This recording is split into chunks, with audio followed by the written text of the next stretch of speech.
Bonjour, vous regardez notre vidéo-blog, ce n'est pas compliqué. Mon nom est Bernard Dreyer et mon épouse Pam et moi faisons une émission vidéo en direct pour rejoindre les personnes qui parlent d'une part anglais et aussi ceux qui parlent français. Pour plus d'informations concernant nos vidéos, nos archives vidéo ainsi que les dates des prochaines émissions, allez à notre site web www.ictusnetlive.com. Alors, Ictusnet Live, c'est IKTUSNETLIVE. OK? Et aujourd'hui, nous avons choisi comme titre quelque chose qui est assez important dans la vie chrétienne et dans notre vie de tous les jours, c'est la guérison. Nous parlerons en fait de la guérison divine ou de la guérison qui nous est apportée ou qui peut nous être apportée par Jésus dans notre vie. Alors, comme d'habitude, nous allons simplifier les choses en gardant à l'esprit que tout cela n'est pas compliqué. Donc, cette émission, cet enseignement sur la guérison sera la guérison que l'on peut dire surnaturelle ou basée sur la Bible. Ce programme sera, je pense, en deux parties, peut-être trois, mais certainement en deux parties. Et nous espérons que ce programme nous aidera à comprendre ce qu'est la guérison comme indiqué dans la Bible et ce qu'elle n'est pas. Nous sommes en train d'écrire en ce moment aussi un mini-livre, un livret intitulé Guérison, et nous allons utiliser aujourd'hui, je vais utiliser une partie du texte de ce livre pour me guider dans cet enseignement. Comme d'habitude, les versets que je vais vous mentionner sont tirés de la Bible du Semeur. Alors, il y a une chose qui est commune généralement aux chrétiens et non chrétiens. Ces deux groupes veulent être en bonne santé généralement et sont intéressés à rester en bonne santé. Et il y a une industrie énorme concernant la prévention des maladies ainsi que la guérison des maladies. Cependant, beaucoup de gens, à cause de conditions économiques ou là où ils vivent, n'ont pas accès aux soins médicaux d'une façon générale. Et dans de nombreux pays, les habitants doivent utiliser des méthodes dites naturelles pour rester en bonne santé, car les produits, les médicaments, etc. ne sont pas disponibles. Donc, de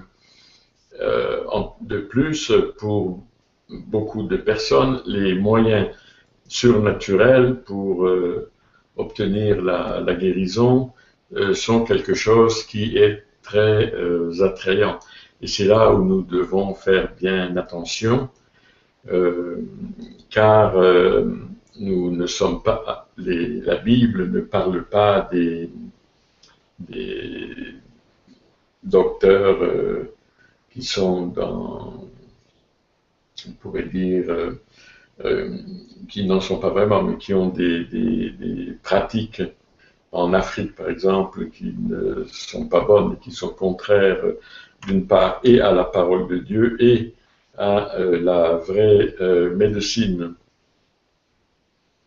Donc, dans de nombreuses religions et des systèmes de croyances, on enseigne donc que l'on peut acquérir la guérison par des moyens ou des forces surnaturelles.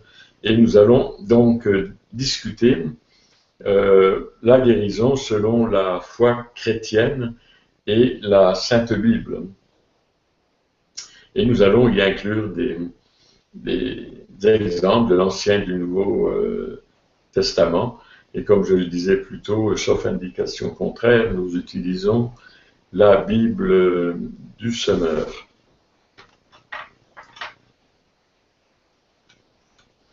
Alors, avant de parler vraiment de la guérison dans la Bible, beaucoup de personnes, et généralement des gens qui nous regardent, qui regardent cette émission en ce moment, se demandent si la guérison divine, est pour aujourd'hui. Est-ce que c'est quelque chose qui peut se passer et se manifester aujourd'hui?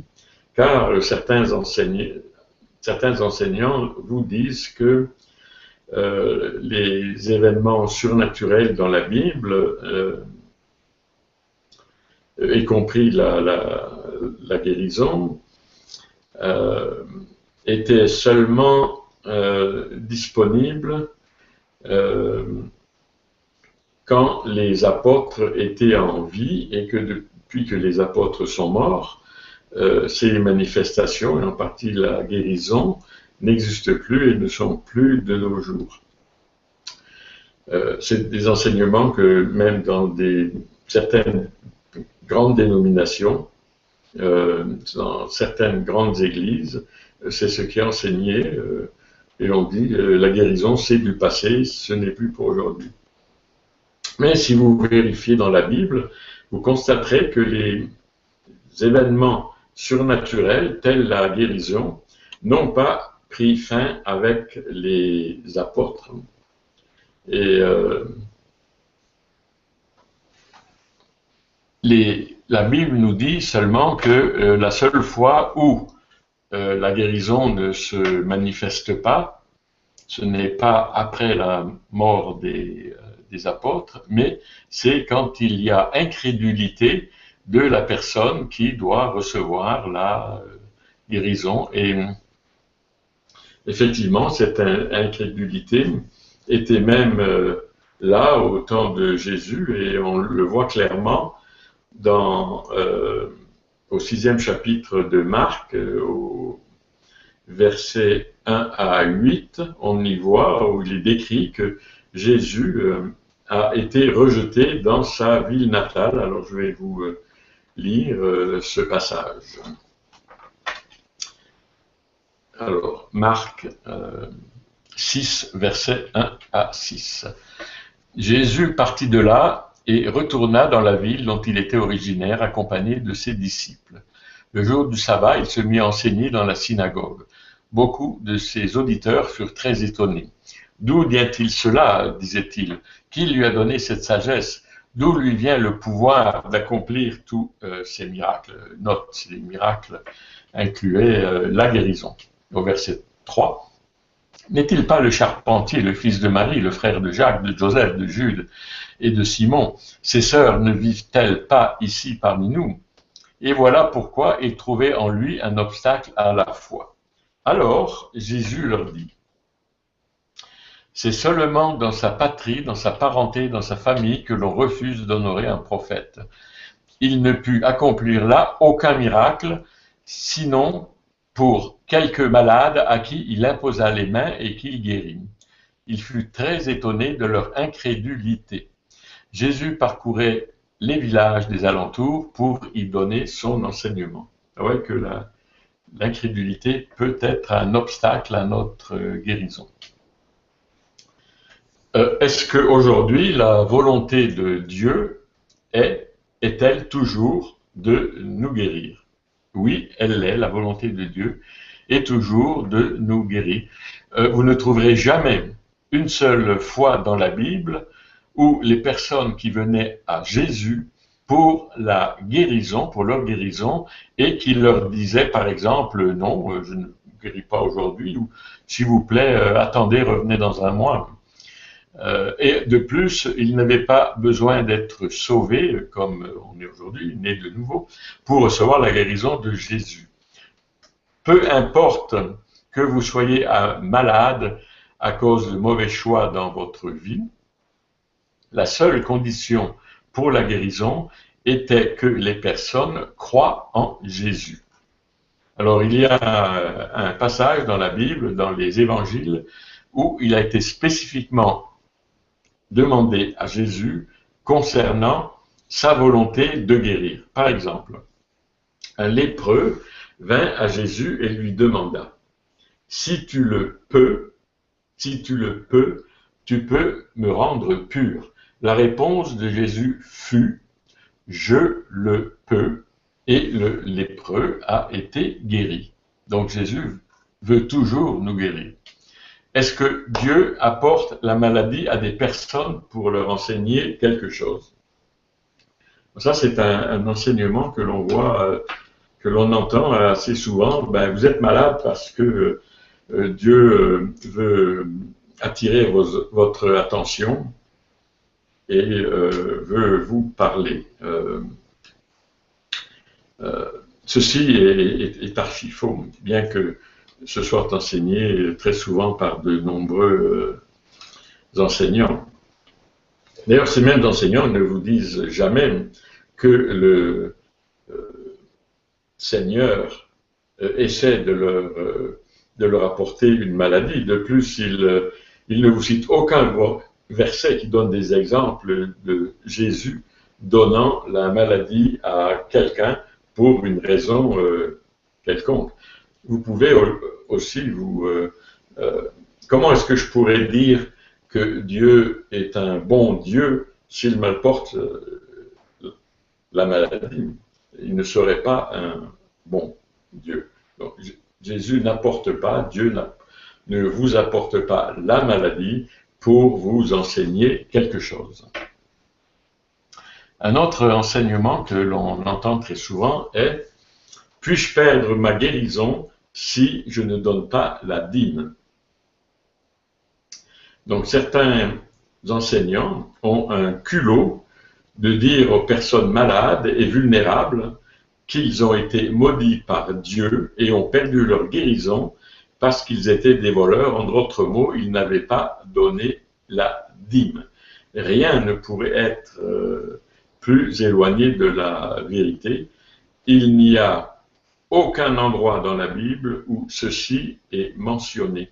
C'est seulement certains enseignants qui utilisent ça au culot parce que ils savent que les gens qui sont malades sont vulnérables à cause de leur maladie et feraient n'importe quoi pour avoir la guérison, en particulier se faire estorquer par le prédicateur qui veut obtenir une dîme pour remplir ses coffres. La dîme, comme nous l'avons dit dans des émissions précédentes, est sous la loi, une loi sous laquelle nous ne sommes plus du tout. Nous sommes seulement tenus de donner le montant que nous avons sur le cœur. Nous ne devons pas donner par la contrainte ou la peur ou la menace de représailles parce que je pourrais dire ces mercenaires ou ces escrocs qui vous demandent de le faire. La raison principale qui fait que certaines personnes perdent leur guérison est qu'ils ne comprennent pas que Satan, notre ennemi, va essayer de leur envoyer des symptômes de maladie alors qu'ils sont guéris. Ce que vous devez faire à ce moment-là, c'est résister à ces attaques, résister à ces symptômes, et ils finiront par partir.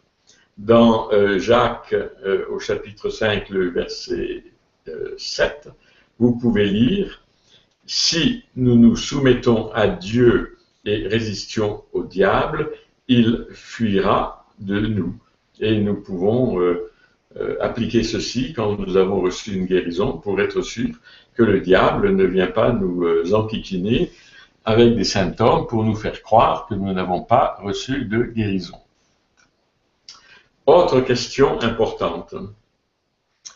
Est-il mal pour un chrétien ou anti-biblique pour un chrétien d'aller voir un médecin pour un traitement médical?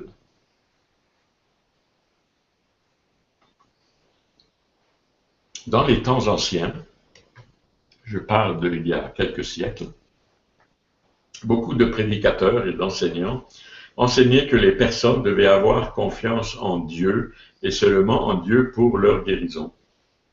Il faut se rappeler que, il y a quelques siècles, les connaissances médicales n'étaient pas aussi bonnes qu'elles le sont aujourd'hui.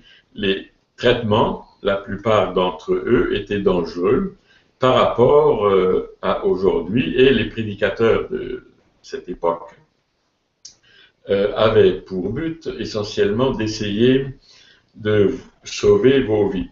Je vais vous donner un exemple. Au temps des bons rois français de Louis XIII, Louis XIV, Louis XV, etc., quand le roi était malade, on leur faisait une bonne saignée. Et beaucoup de gens allaient voir des médecins qui leur faisaient des saignées et en mouraient parce qu'ils avaient perdu tout leur sang. Donc il valait mieux avoir recours à la guérison divine plutôt que d'aller voir un médecin, entre parenthèses, qui allait vous vider de tout votre sang.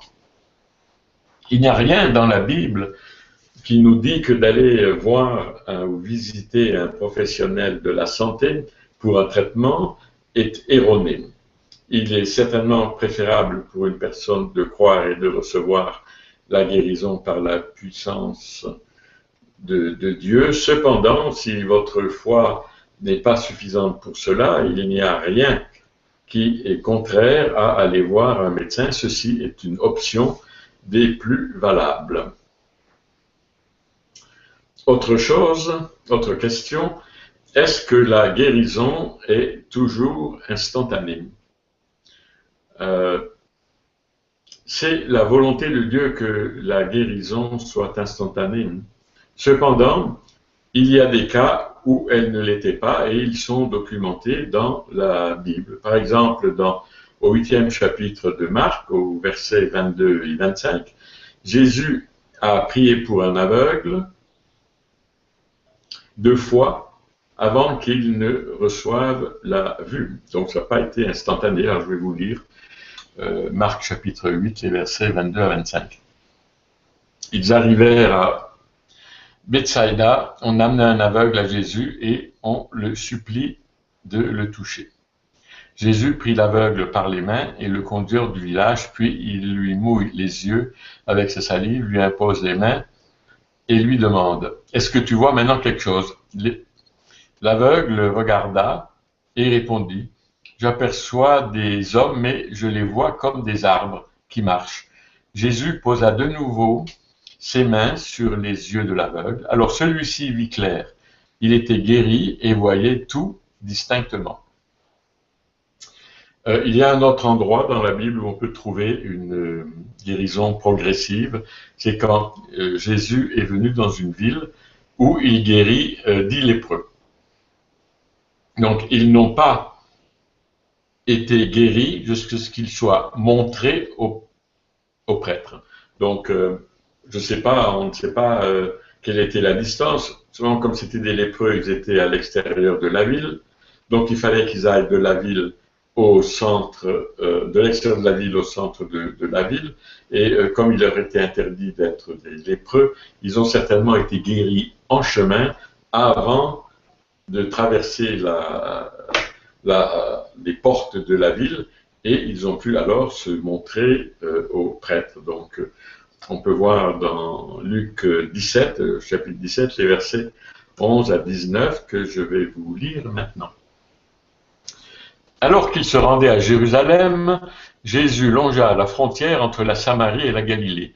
À l'entrée d'un village, donc comme je vous disais, les lépreux étaient à l'extérieur du village, 10 lépreux vinrent à sa rencontre, ils s'arrêtèrent à distance et ils se mirent à le supplier à haute voix. « Jésus, Maître, aie pitié de nous. » Jésus les vit et leur dit, « Allez vous montrer aux prêtres. » Pendant qu'ils y allaient, ils furent guéris.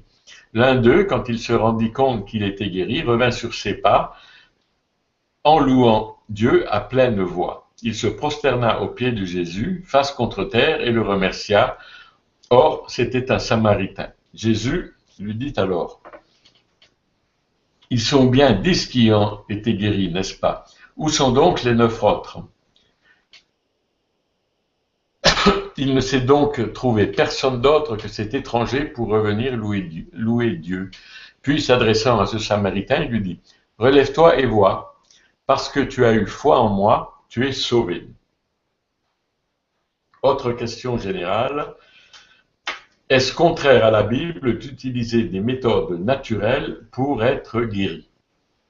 Alors, certains utilisent une partie de 1 Timothée, au chapitre 4, verset 8, qui commence par les choses suivantes. L'exercice physique a une utilité, certes, mais celle-ci est limitée. Pour rejeter l'idée de faire de l'exercice physique. Si vous lisez l'ensemble du verset, il compare le bénéfice de l'exercice physique du corps à la piété ou à l'attachement à Dieu, qui bénéficie dans tous les domaines de la vie. Alors, je vais vous lire le verset 8 de Timothée 4. L'exercice physique a son utilité, certes, mais celle-ci est limitée. L'attachement à Dieu, lui, est utile à tout, puisqu'il possède la promesse de la vie pour le présent et pour l'avenir. Ok? Donc, il n'y a rien dans la Bible qui dit que nous ne devons pas prendre soin de nous-mêmes. Il n'y a rien qui suggère que nous devons faire ce que nous voulons de notre corps sans conséquence parce que nous exerçons notre foi. Si nous prenons soin de notre corps, nous réduirons le risque de tomber malade. De prendre soin de notre corps donne à Satan une chose en moins pour nous assaillir au cas où nous nous trouvions malades. Il aime nous accuser de ne pas faire assez pour éviter ce problème ou les problèmes de la maladie.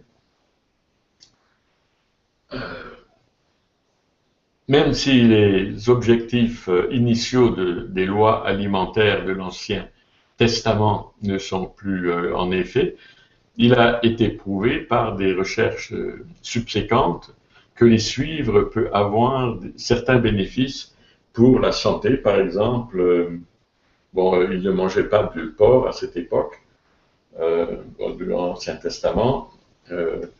Donc, il est peut-être bon de manger du porc en quantité limitée parce que c'est une viande qui est très grasse et qui, de plus,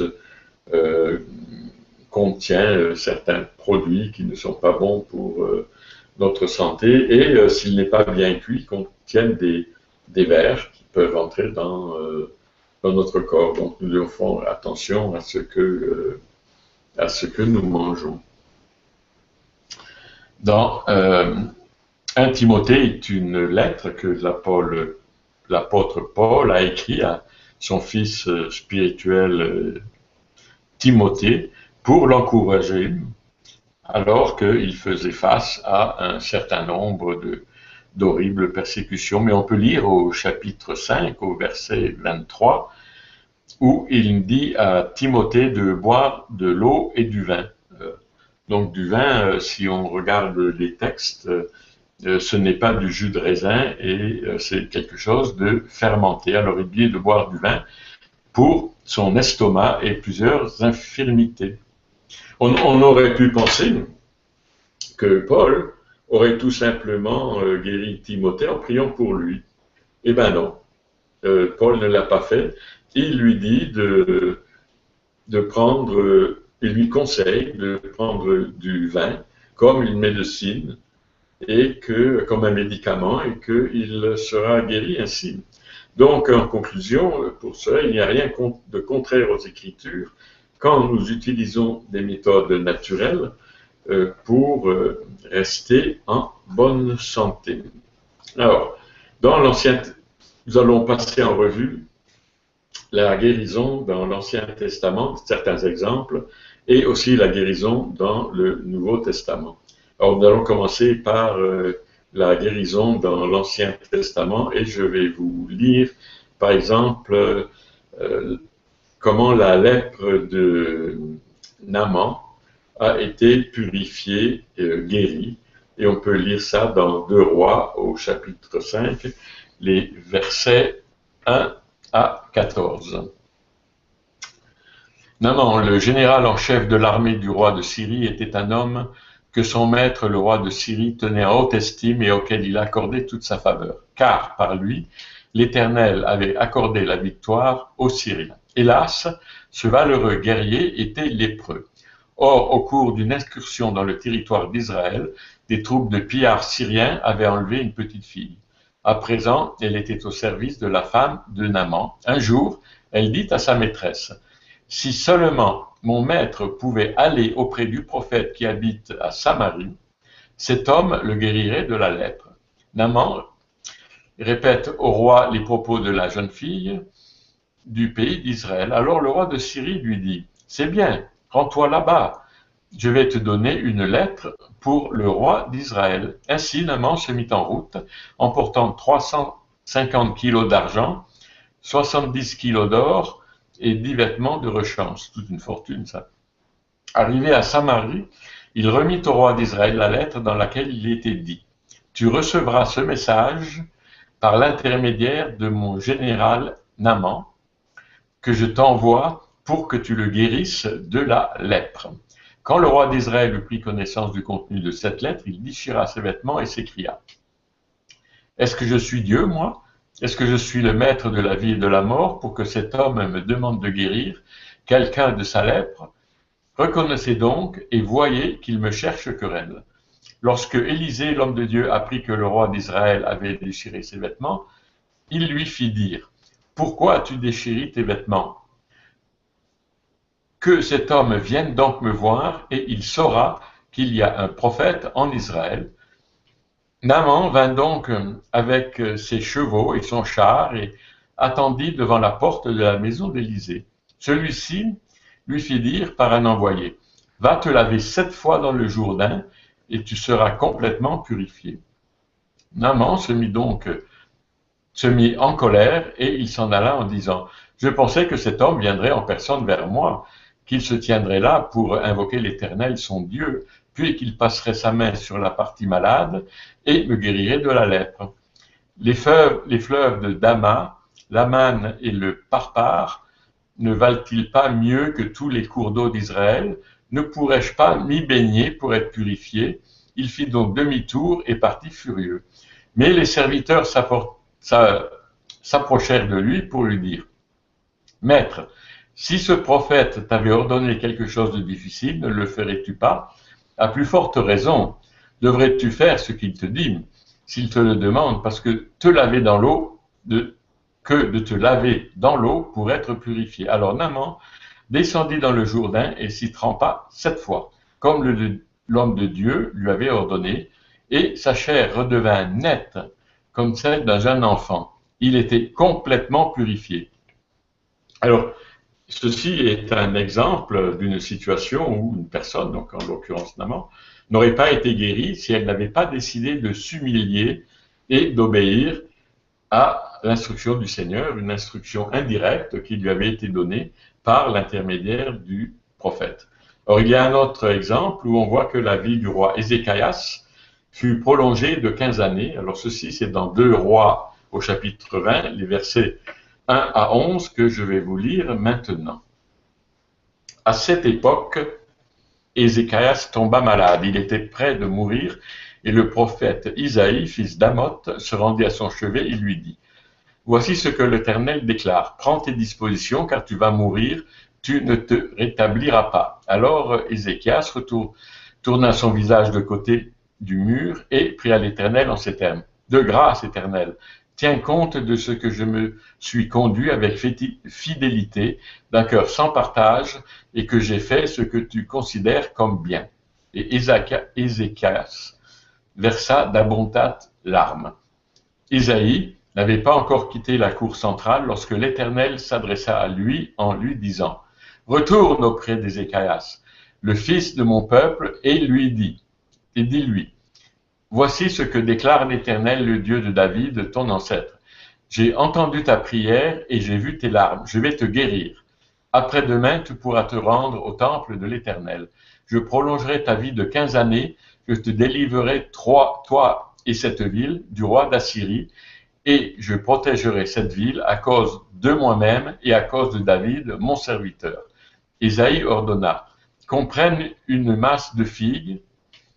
On la prit et on l'applique sur l'ulcère du roi qui se rétablit. Ézéchias avait dit à Isaïe, « À quel signe reconnaîtrai-je que l'Éternel va me guérir et que je pourrai me rendre après-demain au temple de l'Éternel » Isaïe lui avait donc répondu, « Voici le signe que l'Éternel t'accorde pour te confirmer qu'il accomplira la promesse qu'il t'a donnée. Veux-tu que l'ombre avance de 10 degrés ou qu'elle recule de 10 degrés » Ézéchias réfléchit. Il est plus facile à l'ombre d'avancer de 10 degrés que de reculer. Qu'elle revienne plutôt de 10 degrés en arrière. Alors le prophète Ésaïe invoqua l'Éternel qui fit reculer l'ombre de 10 degrés sur le cadran solaire d'Ahaz où elle était déjà descendue. Dans l'Ancien Testament, comme ils étaient, on peut dire, spirituellement morts, la seule façon dont ils pouvaient entendre ce que Dieu avait à leur dire était pour Dieu de leur parler à travers d'autres hommes, d'autres personnes, en l'occurrence les prophètes. Ils pouvaient voir Dieu seulement à travers d'événements naturels et certains signes. Nous avons donc beaucoup mieux aujourd'hui dans le Nouveau Testament, depuis que nous sommes nés de nouveau et nous avons une nouvelle nature en nous pour communiquer directement avec Dieu. Alors, je vais vous donner quelques exemples du Nouveau Testament, exemples de guérison. Par exemple, au 14e chapitre de Jean, les versets 1 à 11, Jésus essaie de consoler les disciples en expliquant où il va et comment les choses iront mieux après qu'il les aura quittés. Alors, versets 1 à 11 du chapitre 14. Jésus dit, « Que votre cœur ne se trouble pas, ayez foi en Dieu, ayez aussi foi en moi. Dans la maison de mon Père, il y a beaucoup de demeures. Si ce n'était pas vrai, je vous l'aurais dit. En effet, je vais vous préparer une place. Lorsque je vous aurai préparé une place, je reviendrai et je vous prendrai avec moi afin que vous soyez vous aussi là où je suis. Mais vous connaissez le chemin de l'endroit où je me rends. » Thomas alors dit, « Seigneur, nous ne savons même pas où tu vas. Comment pourrions-nous savoir par quel chemin on y parvient ?» Le chemin, répondit Jésus, c'est moi, parce que je suis la vérité et la vie. Personne ne va au Père sans passer par moi. Si vous me connaissez, vous connaîtrez aussi mon Père, et maintenant, déjà vous le connaissez, vous l'avez même vu. Philippe intervint alors. Seigneur, montre-nous le Père, et cela nous suffira. Et quoi, lui répondit Jésus, après tout le temps que j'ai passé avec vous, tu ne me connais pas encore, Philippe? Celui qui m'a vu a vu le Père. Comment peux-tu dire, montre-nous le Père? Ne crois-tu pas que je suis dans le Père et que le Père est en moi? Ce que je vous dis, je ne le dis pas de moi-même. Le Père demeure en moi et c'est lui qui accomplit ainsi ses propres œuvres.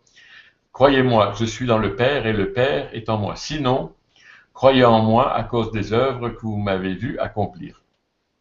Donc on peut voir clairement dans ce passage que je viens de lire que c'est la volonté du Père, donc de Dieu, de guérir toutes les personnes parce que Jésus a guéri chaque personne qui est venue à lui dans la foi. Donc il y a deux autres exemples, il y en a beaucoup d'autres que je vais vous lire, qui nous montrent que l'amour tendre que Jésus avait envers les personnes qu'il guérit. Dans Matthieu, au chapitre 14, verset 14, on peut lire que Jésus a guéri tous les malades. Alors le verset dit, « Ainsi, quand Jésus descendit de la barque, il vit une foule nombreuse, alors il fut pris de pitié pour elle et guérit les malades. » Donc il les a tous guéris. On voit aussi la guérison de la belle-mère de Pierre, de Simon-Pierre, qui est au chapitre 4 de Luc, au verset 38 et 39, que je vais vous lire maintenant. verset 38. En sortant de la synagogue, Jésus, se rendit à la maison de Simon. Or, la belle-mère de Simon, donc Pierre, souffrait d'une forte fièvre et l'on demanda à Jésus de faire quelque chose pour elle. Il se pencha sur elle, donna un ordre à la fièvre et la fièvre le quitta. Alors, elle se leva immédiatement et se mit à les servir. Donc, je vais vous, en conclusion de ce que j'ai lu aujourd'hui, le but principal de cette émission, de ce programme aujourd'hui, était de construire une base solide concernant la Bible, dans la Bible, et de montrer que c'est toujours, de nos jours, la volonté de Dieu de guérir. La meilleure façon donc de recevoir ces guérisons de manière surnaturelle est d'avoir la foi et elle sera instantanée. Et dans notre émission prochaine, nous discuterons comment construire notre foi pour obtenir la guérison et comment aussi nous pouvons, nous-mêmes, en tant que chrétiens nés de nouveau, apporter la guérison à d'autres personnes qui sont malades. Donc le mini-livre ou livret que nous sommes en train d'écrire, dont le titre est Healing, et qui est en anglais pour l'instant. Nous l'avons mentionné au début de l'émission, et à la fin de la prochaine émission, il sera disponible dans la médiathèque, donc dès que nous l'aurons terminé, et c'est comme tous les autres documents que nous mettons sur la médiathèque, c'est un livret qui aura à peu près une quarantaine de pages, mais qui est gratuit et que vous pourrez télécharger ou lire sur votre écran. Une version française de ce mini-livret sur la guérison sera donc disponible à une date ultérieure. C'est tout ce que j'avais à partager avec vous.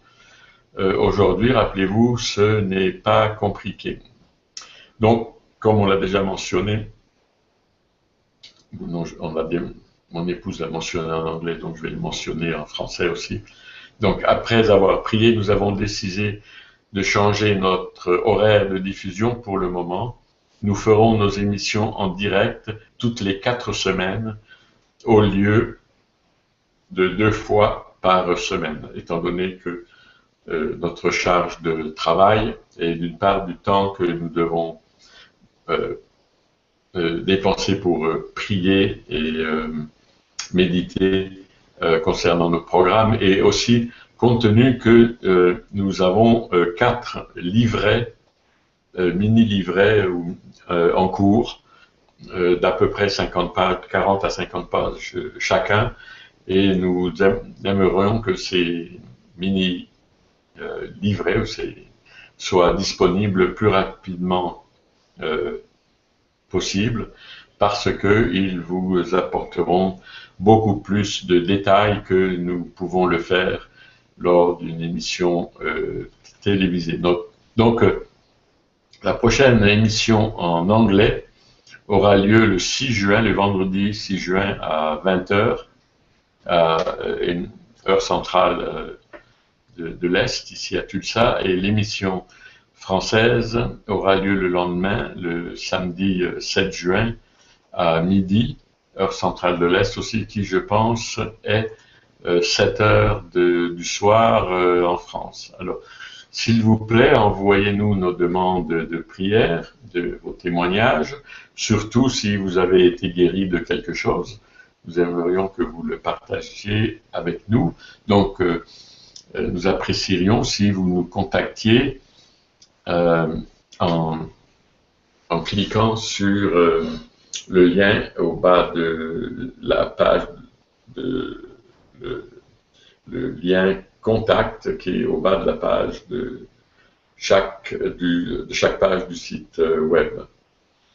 Donc, mon épouse vient de nous rejoindre et nous allons prier brièvement pour vous avant de clore cette émission et de vous revoir dans 4 semaines. Donc, si vous le pouvez et vous avez le temps, nous aimerions aussi que vous priez pour nous parce que nous avons beaucoup de travail sur la planche en ce moment et aussi donc concernant nos affaires, notre entreprise, notre corporation, et nous avons aussi, comme je l'ai mentionné auparavant, tous ces livrets à écrire et éventuellement à traduire. Non. Une dernière chose avant que mon épouse parle, le livre de Dave Robertson, la marche dans l'esprit, la marche dans la puissance, a été traduit en français complètement et nous en faisons la dernière mise en page et la dernière révision avant de le soumettre au ministère de Dave Robertson pour qu'il nous donne l'autorisation de le publier en format PDF et ainsi vous le fournir gratuitement. Alors, maintenant, let's pray. Prions. Lord, we just thank you for everyone that is watching today. On te remercie, Seigneur, pour toutes les personnes qui nous regardent aujourd'hui. And those that may be watching this video years from now. Et aussi pour toutes les personnes qui vont regarder cette vidéo plus tard, même des années plus tard. For everyone that's watching that is believing the Lord for healing. Nous prions que pour toutes les personnes qui nous regardent et qui ont des maladies, nous prions pour qu'elles soient guéries. Lord, we just pray right now that we declare that your power heals everyone that needs healing from you today.